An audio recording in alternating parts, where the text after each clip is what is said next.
Iiro Parkaranen is reportedly leaving the Oilers for the KHL, while goalie Mikko Koskinen is reportedly coming to the Oilers from the KHL.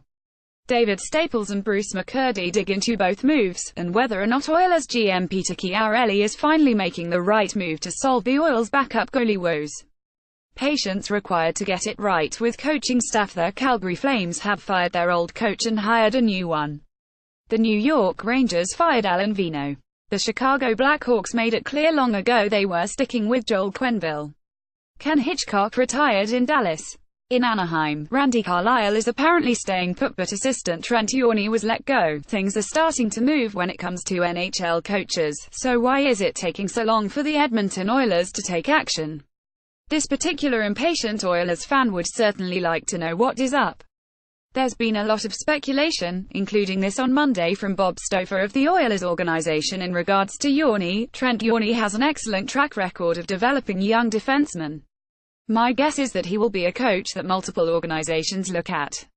Yorney is a former teammate of Oilers head coach Todd McLellan in Saskatoon, spent 3 years as AC with McLellan in SJ. Yorney has been an NHL and AHL HC and oversaw a Ducks PK unit that has been top 5 last threes. He checks off a lot of boxes here. From Stouffer's tweet, it sounds like the about to be hired by the Oilers box will soon be checked off as well. That's how my cult of hockey colleague Kurt Levens sees it. As he said on Twitter, I imagine the Oilers are much closer today to being ready to unveil their new coaching staff. Former Flames coach Glenn Galuthzen would replace Woodcroft. Yorney would replace Johnson. Maybe 1 or 2 more pieces to come.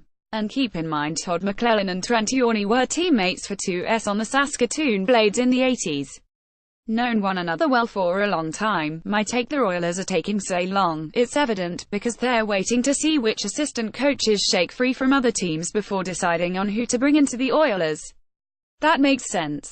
Could it also be that GM Peter Chiarelli is waiting to see which head coach might still shake free? I doubt that's the case.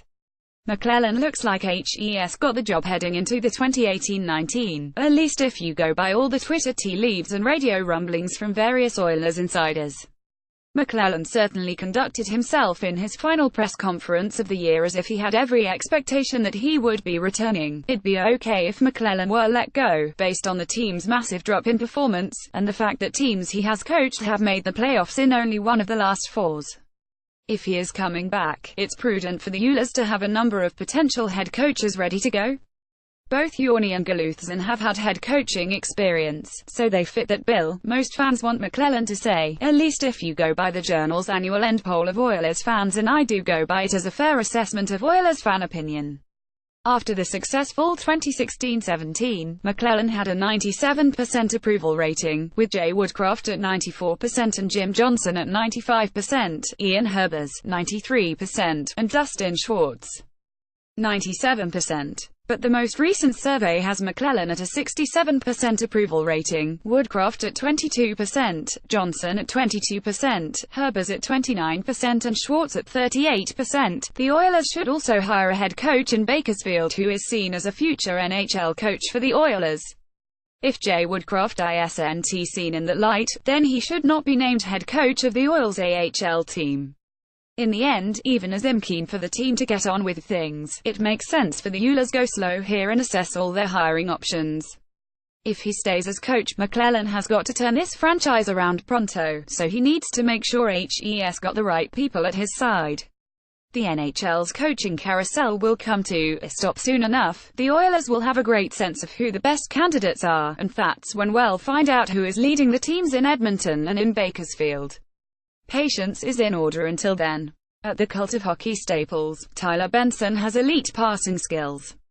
Can he raise rest of his game enough to make NHL at the Cult of Hockey? McCurdy, by to Parkaranen and Staples. Chiarelli's popularity plummets in oil country. Staples, Mikko Koskinen to the Oilers. McCurdy, Oilers heavy hockey plan sinking like a stone in the Pacific.